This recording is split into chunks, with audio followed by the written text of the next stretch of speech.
Hello दोस्तों, मैं अंजलि एक नया वीडियो लेके आई हूँ। पिछले वीडियो में हमने देखा था कि किस तरह वोल्डेमॉर्ट ने अपने सातों हॉर्क्रक्स बना लिए थे, जिसमें से वो बनाना तो 6 ही चाहता था, पर गलती से उसने हैरी को भी हॉर्क्रक्स बना दिया था और उसके आत्मा के 7 की जगह 8 टुकड़े हो गए थे। अब आज के वीडियो में हम जानेंगे कि उसके ये सातों हॉर्क्रक्स और वो खुद कैसे खत्म हुआ, डंबलडोर को कैसे पता चला कि उसने किसे हॉर्क्रक्स बनाया और कहाँ पर छिपाया था। पर इससे पहले कि हम वीडियो शुरू करें, shout out to Rahul Vora from Hufflepuff, Raju Olakia from Hufflepuff, Kranti Bedavyasa from Hufflepuff, Biswajit Sahu from Hufflepuff, Rakesh Tiwari from Gryffindor, Siddhant Kumar from Gryffindor, Harry Potter now in Gryffindor, Avinash Sharma from Gryffindor, Abhay Clasher from Ravenclaw and mister Mystic from Hufflepuff. Thank you so much Potterheads for becoming the member of my channel. अगर आप भी channel को support करना चाहते हैं और membership के फायदे उठाना चाहते हैं तो नीचे डिस्क्रिप्शन पर दिए लिंक पर जाकर आप मेंबर बन सकते हैं, या फिर सब्सक्राइब आइकन के पास डिस्प्ले हो रहे ज्वाइन आइकन पर क्लिक करके भी आप मेंबर बन सकते हैं। तो बात शुरू होती है 1992 से, जब लूसियस मैल्फॉय ने ये डिसाइड किया था कि सालों से उसके बेसमेंट में पड़ी वोल्डेमॉर्ट की डायरी से वो छुटकारा पा ले। उसे पता नहीं था कि वो डायरी एक हॉर्क्रक्स थी, उसे बस ये पता था कि ये कोई डार्क ऑब्जेक्ट था जिसे वोल्डेमॉर्ट ने उसे रखने को दे दिया था। और अब क्योंकि आर्थर वीजली उसके पीछे पड़ गए थे, इसलिए जितना हो सके वो डार्क ऑब्जेक्ट्स को अपने घर से हटा दे, ताकि अगर छापा पड़े तो वो पकड़ में ना आए। उसने कुछ सामान बोर्गिन एंड बग्स में बेच दिया, पर डायरी को वहां बेचना भी सही नहीं था, इसलिए उसने चाल चली। उसने वो डायरी चालाकी से जिनी वीजली की कढ़ाई में डाल दी, जो अपने परिवार के साथ उसी दिन छूमंतर गली में शॉपिंग कर रही थी, पहली बार हॉगवर्ट्स जाने के लिए। लूसियस मैल्फॉय ने डायरी को जिनी के पास छोड़ना इसलिए सही समझा क्योंकि लूसियस को भी यकीन था कि वोल्डेमॉर्ट वापस नहीं आएगा। वोल्डेमॉर्ट ने उसे बता दिया था कि डायरी से चैम्बर ऑफ सीक्रेट्स खुल जाएगा। लूसियस की प्लानिंग ये थी कि वो एक तीर से 3 निशाने मारे। पहला, चैम्बर ऑफ सीक्रेट्स खुलने से दहशत हो जाएगी हॉगवर्ट्स में और डंबलडोर को वहां से निकलवा दिया जाएगा। दूसरा, जब पता चलेगा कि चैम्बर जिनी ने खोला था तो इससे आर्थर वीजली की बदनामी होगी जो उसके दुश्मन थे। और तीसरा, उसे डायरी से छुटकारा मिल जाएगा। जिनी ने ध्यान नहीं दिया कि ये डायरी लूसियस ने उसकी कढ़ाई में डाली थी और उसे लगा कि बाकी सामान की तरह ही ये सामान भी उसे सेकंड हैंड किताबों की दुकान से दिला दिया गया था। स्कूल जाने के बाद उसने डायरी में अपने मन की बात लिखना शुरू कर दी। जब जवाब में उसे टॉम रिडल की आत्मा जवाब देने लगी तो वो उससे और बातें शेयर करने लगी, इतना कि वो अपनी यादों के जरिए अपनी आत्मा धीरे धीरे उसमें डालने लगी, जिस कारण डायरी के अंदर की टॉम रिडल की आत्मा को ताकत मिलने लगी, इतनी कि वो किताब के बाहर आ सके और जिनी को पजेस कर सके। फिर उसने जिनी के जरिए चेतावनियां लिखवाई, चैम्बर ऑफ सीक्रेट्स खुलवाया, मुर्गे मरवाए, बेसिलिस को मगल बॉन्ड बच्चों पर छुड़वाया और लास्ट में खुद चैम्बर ऑफ सीक्रेट में वो चली गई, जहाँ रिडल अपनी आत्मा के जरिए वापस आ जाता जो डायरी में थी। पर हैरी ने जिनी को मरने से और टॉम रिडल को वापस आने से रोक दिया और बेसिलिस के दांत से डायरी नष्ट कर दी। जब डंबलडोर ने वो डायरी देखी और हैरी और जिनी की सारी बातें सुनी, वे समझ गए कि डायरी एक हॉर्क्रक्स थी। डंबलडोर को शक हो गया कि वोल्डेमॉर्ट ने अगर डायरी को हॉर्क्रक्स बना लिया था स्कूल में रहते ही, तो वो एक ही हॉर्क्रक्स बनाने पर नहीं रुका होगा, क्योंकि उसका मकसद कहीं न कहीं अमर होना था। अब इस बात को पक्का करने के लिए कि उसने कितने हॉर्क्रक्स बनाए हैं, डंबलडोर ने वोल्डेमॉर्ट का पास पता करना शुरू कर दिया और सारी यादें इकट्ठा करने लगे। वो लोग जो वोल्डेमॉर्ट से जुड़े थे, उन्होंने उन सबके पास जाकर यादें ली, यहाँ तक कि कुछ खुद की यादों में भी देखा।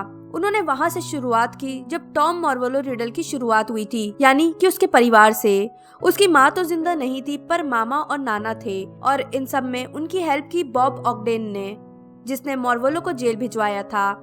उस याद से उन्हें अंगूठी और चेन के अस्तित्व के बारे में पता चला। फिर अपनी खुद की याद से वोल्डेमॉर्ट के अनाथ आश्रम की वो याद, जिससे उन्हें उस गुफा के बारे में पता चला जहाँ टॉम दूसरे बच्चों को डराता धमकाता था। फिर मॉर्फिन गॉन्ट यानी टॉम के मामा की याद से, जिसमें उन्हें पता चला कि अंगूठी किस तरह टॉम ने ले ली थी, जो हमने पिछले वीडियो में भी जाना था। फिर उसने हॉकी नाम की घरेलू जिन की याददाश्त ठीक की, जो हेप्जिबा की घरेलू जिन थी, जिससे उन्हें कप और लॉकेट के बारे में पता चला। इसके बाद वो स्लगहॉर्न के पास गए। उन्हें अंदाजा था कि स्लगहॉर्न ही बता सकते हैं कि आखिर वोल्डेमॉर्ट कितने हॉर्क्रक्स बना सकता है, क्योंकि वोल्डेमॉर्ट स्कूल डेज में स्लगहॉर्न के करीब था। उन्होंने स्लगहॉर्न से याद ली, पर स्लगहॉर्न ने उसमें छेड़खानी कर दी थी। ये सब याद ढूंढते और कलेक्ट करते हुए उन्हें 4 साल लग गए। वो हॉर्क्रेक्स की तलाश में अकेले जाया करते थे और उन्होंने इस बारे में किसी को भी बताया नहीं था। पर जब उन्हें लगा कि शुरुआत से ही शुरुआत करनी चाहिए, वो मॉर्वोलो के खंडर हो चुके घर गए और उन्हें वहाँ वो रिंग मिल गई जो वोल्डेमॉर्ट ने हॉर्क्रेक्स में बदल दी थी। डंबलडोर ने रिंग उठा ली। उस पर उन्हें वो पत्थर भी दिखा जो दरअसल मौत के तोहफे का रिजरेक्शन स्टोन था। उन्हें अचानक अपने बचपन की याद आ गई जब वो खुद मौत के तोहफों की तलाश कर रहे थे और इसी कारण लापरवाही करते हुए उन्होंने वो अंगूठी पहन ली और इस कारण उनके हाथ पर श्राप लग गया जो वोल्डेमॉर्ट ने उसे खंडर में रखने से पहले किया था। किसी तरह डंबलडोर अपने ऑफिस पहुंचे और स्नेप को कर्स दिखाया। स्नेप ने कोशिश करके कर्स को हाथ में ही रोक दिया, पर यह भी बताया कि ऐसे श्राप जानलेवा होते हैं और डंबलडोर 1 साल में मर ही जाएंगे। इसलिए डंबलडोर ने हैरी को वो सब यादें दिखाने का फैसला किया जो उसे हॉर्क्रेक्स तक ले जाएगा, जिससे सारे हॉर्क्रेक्स नष्ट हो जाएंगे। उन्होंने ये भी डिसाइड किया कि हैरी, रॉन और हर्माइनी को भी सारी यादें दिखा सकता है। उन्होंने हैरी को सारी यादें दिखा दी जिसमें कहीं ना कहीं ये इशारा था कि क्या क्या चीजें हॉर्क्रेक्स हो सकती हैं, जैसे कप, अंगूठी, लॉकेट। उन्होंने नगीनी पर भी डाउट करते हुए हैरी को कहा कि वो भी एक हॉर्क्रेक्स हो सकती है। सवाल ये था कि ऐसे कितने हॉर्क्रेक्स हो सकते थे, इसलिए उन्होंने हैरी को काम दिया कि हैरी स्लगहॉर्न से असली याद निकलवा ले जो पहले उन्होंने छेड़खानी करके दी थी। हैरी ने असली याद निकलवा ली और उन लोगों को पता चल गया कि वोल्डेमॉर्ट आत्मा के 7 टुकड़े करना चाहता था, क्योंकि वो 7 को बहुत ही स्ट्रॉन्ग नंबर मानता था, यानी कि वो 6 हॉर्क्रेक्स बनाना चाहता था। उन्हें ये भी अंदाजा हो गया था कि हैरी भी एक हॉर्क्रेक्स है, क्योंकि वो वोल्डेमॉर्ट के दिमाग के अंदर झांक लेता था और वोल्डेमॉर्ट उसके। डायरी पहले ही नष्ट हो चुकी थी और अंगूठी को डंबलडोर ने ग्रिफिंडोर की तलवार से नष्ट कर दिया था। इस तरह कि पत्थर तो चटक गया था पर उसके अंदर का जादू नहीं गया था। उन्होंने स्नेप को बस एक बात बता दी थी कि जब टाइम आए तो वो हैरी को बता दे कि उसे मरना होगा, तभी वोल्डेमॉर्ट मरेगा। उन्होंने हॉर्क्रेक्स का तो कुछ जिक्र नहीं किया स्नेप के आगे, बस इतना ही कहा कि हैरी को खुद वोल्डेमॉर्ट मारे वही सही रहेगा। उसके बाद अनाथ आश्रम की याद से जो उन्हें गुफा का पता चला था जहाँ सब बच्चे पिकनिक मनाने जाते थे, डंबलडोर हैरी को भी साथ ले गए। गुफा समुद्र के बीचों बीच थी जिसकी एंट्रेंस पर ब्लड सेक्रीफाइस का सील था। डंबलडोर क्योंकि काफी चीजें जानते थे, उन्होंने ब्लड सेक्रीफाइस किया और गुफा खुल गई, क्योंकि गुफा के अंदर उड़ के जाने का ऑप्शन नहीं था जो वोल्डेमॉर्ट खुद बिना झाड़ू के कर सकता था। इसलिए डंबलडोर जानते थे कि कोई ना कोई चीज होगी जिससे वो खुद टापू तक जाता होगा और वो उसकी तलाश कर ही रहे थे कि उन्हें वो नाव मिल गई। वो लोग नाव से टापू तक गए। वहाँ बेसिन था जिसमें हॉर्क्रेक्स लॉकेट था। उन्होंने लॉकेट निकाला, सजीव लाशों ने उन पर हमला किया। ये सब हमने मूवी में देख ही लिया था और वो लोग लॉकेट को लेकर आए, पर दरअसल वो लॉकेट हॉर्क्रेक्स था ही नहीं, क्योंकि रेगुलस ब्लैक ने उसे पहले ही वहाँ से ले लिया था और नकली रॉकेट को वहाँ रख दिया था। उसी रात डंबलडोर स्नेप के हाथों मारे गए और अब हैरी को ही रॉन और हर्माइनी की मदद से सारे हॉर्क्रेक्स ढूंढने थे। एक हॉर्क्रेक्स तो कंफर्म था कि लॉकेट है, जो किसी आरएबी ने चुरा लिया था। बाकी हॉर्क्रेक्स का उन्हें कोई आइडिया नहीं था कि कहाँ होंगे, इसलिए वो लोग लॉकेट पर फोकस रखते हुए स्कूल छोड़कर उसे ढूंढने के अभियान पर निकल गए। जब वो सीरियस के घर रहने लगे, क्योंकि उनके पास और कोई जगह नहीं थी, जल्दी ही उन्हें पता चल गया कि आरएबी कौन था। आरएबी कोई और नहीं बल्कि सीरियस ब्लैक का छोटा भाई रेगुलस ब्लैक था। और फिर उन्हें याद आ गया कि वो लॉकेट को दरअसल पहले भी देख चुके थे, बस उन्हें पता नहीं था कि वो हॉर्क्रेक्स है। 5th पार्ट में जब वो लोग सीरियस के घर की साफ सफाई कर रहे थे, उसी दौरान उन्हें वो लॉकेट मिला था जिसे सबने खोलने की कोशिश की थी, पर वो किसी से भी खुला नहीं था, इसलिए उसे कूड़े में फेंक दिया गया था, जिसे वहाँ से क्रीचर बाकी सामान के साथ निकाल कर ले गया था। उन्होंने क्रीचर को बुलाया। क्रीचर ने उन्हें बताया कि उसे मन्नगस फ्लेचर चुरा कर ले गया है, जिससे उन्हें पता चला कि वो अब अम्बरिज के पास है, और उन्होंने मंत्रालय जाकर लॉकेट ले लिया और उसे पहन कर रखने लगे, क्योंकि एक बार फिर वो लॉकेट ना ही खुला और ना ही किसी तरह नष्ट हुआ। अब उन्हें दूसरे हॉर्क्रेक्सों की भी तलाश थी, पर उन्हें कोई आइडिया नहीं था कि ये हॉर्क्रेक्स अब कहाँ और क्या होंगे। इसी दौरान जंगल में एक दिन हैरी को एक हिरनी दिखी जो कि किसी की पेट्रोनस थी। वो उसके पीछे गया जो उसे कुंड तक ले गई, जिसके अंदर ग्रिफिंडोर की तलवार थी। रॉन की मदद से उसे तलवार मिल गई और उन लोगों ने तलवार से लॉकेट को नष्ट कर दिया। कुछ टाइम बाद उन्हें वोल्डेमॉर्ट के सपोर्टर्स ने पकड़ लिया, क्योंकि हैरी ने बैंड वर्ड वोल्डेमॉर्ट यूज कर लिया था। और उन्हें शक हो गया कि वो हैरी है, इसलिए उन तीनों को मेल्फॉय के घर ले गया गया जहां वोल्डेमॉर्ट और डेथ ईटर्स का डेरा था। उस टाइम वहां सिर्फ बेllatrix और मेल्फॉय फैमिली के ही लोग थे। बेllatrix ने जब गैंग के पास तलवार देखी वो बौखला गई, क्योंकि उसके अकॉर्डिंग तो तलवार लेस्ट्रेंज की तिजोरी में होना चाहिए थी, ग्रीनगॉट्स बैंक में, यानी ये लोग तिजोरी में घुसे थे। उसे पता नहीं था कि दरअसल तिजोरी में रखी गई तलवार फेक थी, इसलिए हरमाइनी को शक हो गया कि जरूर उसकी तिजोरी में कुछ ऐसा है जिसका बेllatrix को डर था कि उन लोगों ने ले लिया है, क्योंकि वो बार बार पूछ रही थी कि वहाँ से उन लोगों ने और क्या चुराया है। इसलिए डॉबी की मदद से वो लोग वहाँ से आजाद हो गए और ग्रिपुक नाम के गॉब्लिन के साथ मिलकर उन लोगों ने प्लान बनाया कि वो लेस्ट्रेंज की तिजोरी में जाएंगे। वो लोग ग्रीनगॉट्स गए और लेस्ट्रेंज की तिजोरी में जाकर हैरी उस कप को पहचान गया जो उसने हॉकी वाली याद में देखा था, जो कप हेप्ज़िबा के पास था और हेल्गा हफलपफ का कप हुआ करता था। उसने कप को ले लिया और ड्रैगन पर उड़कर वो लोग वहां से बच निकले।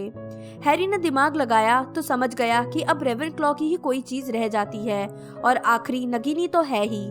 पर इस बीच उसे वोल्डेमॉर्ट के दिमाग में क्या चल रहा है वो दिखता रहता था, क्योंकि जब भी वोल्डेमॉर्ट खुश होता था, नाराज होता था, तो हैरी का खुद पर कंट्रोल नहीं रह जाता था और उसे पता चल जाता था कि वोल्डेमॉर्ट क्या कर रहा है या क्या सोच रहा है। उसने जब दिमाग पर जोर दिया तो उसे पता चला कि वोल्डेमॉर्ट को पता चल गया है कि वो लोग हॉर्क्रक्स नष्ट कर रहे हैं। इसलिए जैसे ही वोल्डेमॉर्ट ने अपने दिमाग में चीजें सोची, हैरी को पता चल गया कि कोई ना कोई हॉर्क्रक्स हॉगवर्ट्स में भी है।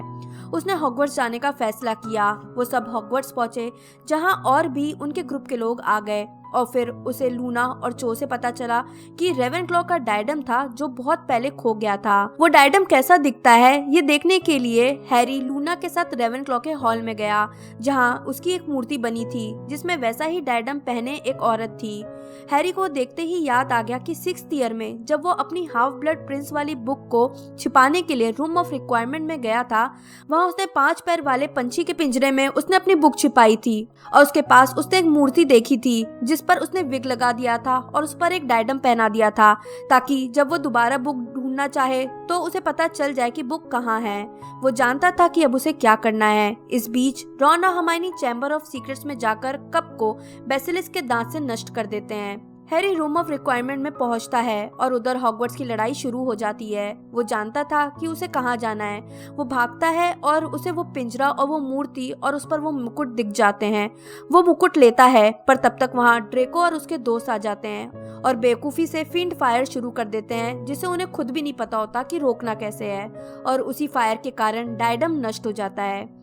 हालांकि मूवी में ये सीन कुछ और ही दिखाया गया है कि हैरी को बस पता होता है कि उसे रूम ऑफ रिक्वायरमेंट जाना है, जहां वो सेंस कर लेता है कि डायडम कहाँ और किस डब्बे में रखा है, जो मेरी नजरों में कोई सेंस नहीं बनाता, पर स्टिल मूवी में ऐसा दिखाया गया है। तो इस तरह डायडम खत्म हो जाता है। अब हैरी की नजरों में सिर्फ नगीनी ही बची थी और खुद वोल्डेमॉर्ट, जिन्हें नष्ट करना था। हैरी एक बार फिर अपने दिमाग पर जोर डालता है कि वोल्डेमॉर्ट नगीनी को लेकर कहां पर छिपा है। उन लोगों को पता चलता है कि वोल्डेमॉर्ट जो है वो शेकिंग शैक यानी कि चीखती हवेली में है। वो लोग वहां पहुंचते हैं तो देखते हैं कि एल्डर वॉन्ड का मास्टर बनने के चक्कर में वोल्डेमॉर्ट स्नेप पर नगीनी को छोड़ देता है, जो दरअसल उसके पहले सेफ शील्ड में थी। नगीनी स्नेप पर हमला कर देती है, पर स्नेप के मरने से पहले स्नेप हैरी को यादें दे देते हैं, जिससे हैरी को पता चलता है कि वो खुद भी एक हॉर्क्रक्स है और उसे खुद मरना होगा वोल्डेमॉर्ट के हाथों। वो जाने से पहले नेविल को बोल जाता है कि नगीनी को मार देना और खुद वोल्डेमॉर्ट के सामने पहुंच जाता है। वोल्डेमॉर्ट उस पर मारक शाप मारता है, पर हैरी मरता नहीं है। वो लिम्बो में चला जाता है और वहां से वापस आ जाता है और इन सब में उसके अंदर का हॉर्क्रक्स नष्ट हो चुका होता है। उधर नेविल को पता होता है कि क्या करना है और जब हैरी को गोद में लेकर हैग्रिड वहां पहुंचता है बाकी डेथ ईटर्स के साथ, वोल्डेमॉर्ट सॉर्टिंग हेड को वहां लाता है और उसे नेविल के सिर पर रख देता है और उसमें आग लगा देता है, पर नेविल के सिर पर कोई चीज गिरती है। वो ग्रिफिंडोर की तलवार होती है। उधर हैरी अदृश्य चोगा ओढ़कर गायब हो जाता है। सेंटोस हमला कर देते हैं, घरेलू जिन आ जाते हैं, सब कुछ एक साथ होने लगता है और इसी बीच नेविल तलवार निकालता है और नगीनी का सिर काट देता है। अब बस वोल्डेमॉर्ट बच गया था। हैरी और वोल्डेमॉर्ट में 1-on-1 फाइट होती है और जैसे ही वोल्डेमॉर्ट उस पर फिर से मारक शाप मारता है, हैरी उस पर निरस्त करने का शाप मारता है और वोल्डेमॉर्ट के हाथ की छड़ी यानी एल्डर वॉन्ड का असली मालिक हैरी होने के कारण वोल्डेमॉर्ट का शाप पलट जाता है और वो मर जाता है। तो इस तरह वोल्डेमॉर्ट की सारी आत्माएं नष्ट हो जाती हैं। तो दोस्तों ये थी बात सारे हॉर्क्रक्स को किस तरह नष्ट किया गया। आपका क्या सोचना है इस बारे में नीचे कमेंट बॉक्स में बताएं। वीडियो को लाइक और शेयर करना बिल्कुल ना भूलें। मैं जल्दी ही नए वीडियो के साथ वापस आऊंगी, तब तक के लिए बाय बाय।